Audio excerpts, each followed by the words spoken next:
Hello నమస్తే. నేను మీ కౌండిన్య. ముద్రగడ పద్మనాభం సంతాప సభలో జనసేన పార్టీకి చెందిన నాదెండ్ల మనోహర్ చేసిన వ్యాఖ్యలు, ముద్రగడ పద్మనాభం జనసేన పార్టీలోకి వచ్చుంటే తప్పనిసరిగా గవర్నర్ అయ్యేవారు అనే స్ఫురణకు వచ్చే విధంగా నాదెండ్ల మనోహర్ చేసిన వ్యాఖ్యలు రాజకీయాల్లో ప్రకంపనలు పుట్టించాయి.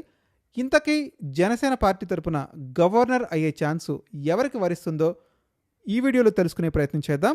వీడియోని చివరి వరకు చూడడానికి ప్రయత్నించండి. మర్చిపోకుండా లైక్ చేయండి, షేర్ చేయండి, సబ్స్క్రైబ్ చేయడానికి ప్రయత్నించండి. సైలెంట్గానే జనసేన ఒక సంచలనమైనటువంటి విషయాన్ని రివీల్ చేయడం జరిగింది. అది కూడా ఫ్లాష్ బ్యాక్లో జరిగిన అంశం అంటూ ఆ పార్టీలో నెంబర్ 2 నేతగా ఉన్న నాదెండ్ల మనోహర్ ముద్రగడ పద్మనాభన్ రెడ్డికి గవర్నర్ పదవి అంటూ ఒక పాత ముచ్చట చెప్పారు. ముద్రగడ గనక గతంలో తమ పార్టీలో చేరి ఉంటే ఆయనకు గవర్నర్ పదవిని ఇచ్చేవారమో అని ఆయన చెప్పుకొచ్చారు. దాంతో ఇన్నాళ్లుగా ఎక్కడా కనీసం లీక్గా కూడా లేని విషయం ఇంత సడన్గా ప్రస్తావించడం పైన తలా ఒక రకంగా వ్యాఖ్యానాలు చేసిన వారు ఉన్నారు. అయితే అదే సమయంలో జనసేనకు ఒక గవర్నర్ పదవి అన్నది కేంద్ర ప్రభుత్వం కేటాయిస్తుంది అన్నది కూడా నాదెండ్ల చెప్పకనే చెప్పేశారు అంటున్నారు. ఇక దేశంలో 28 రాష్ట్రాలు, 8 కేంద్రపాలిత ప్రాంతాలు ఉన్నాయి. దాంతో కేంద్రంలో అధికారంలో ఉన్న ప్రభుత్వాలకు చెందినవారు ఈ పదవులను అందుకోవడం ఆనవాయితీగా వస్తుంది. ఇక ఎన్డీఏకు మిత్రపక్షంగా ఏపీ నుంచి టీడీపీ, జనసేన ఉన్నాయి.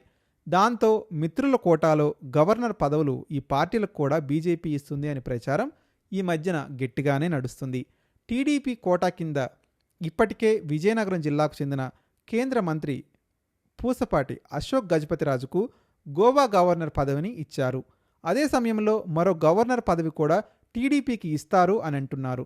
ఇక జనసేనకు కూడా గవర్నర్ పదవి ఇవ్వడం ఖాయం అనేటువంటి ప్రచారం ఇప్పుడు ఊపందుకుంది. జనసేన కోటాలో గవర్నర్ పదవి కనుక ఇస్తే ఆ పార్టీ నుంచి ఎవరిని గవర్నర్గా రాజ్భవన్కి పంపుతారా అన్నది కూడా చర్చగా వస్తుంది.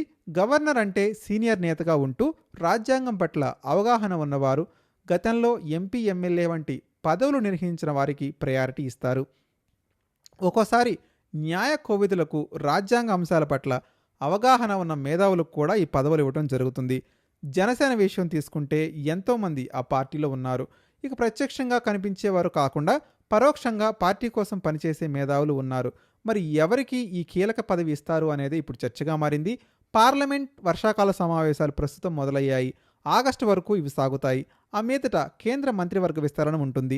అది పూర్తయిన తర్వాత గవర్నర్ పదవుల నియామకాలు ఉండొచ్చు అని అంటున్నారు. మరి జనసేన కోటాలో ఎవరికి ఈ అగ్రతాంబూలం దక్కుతుందనే చర్చ ఇప్పుడు ముఖ్యంగా మారింది.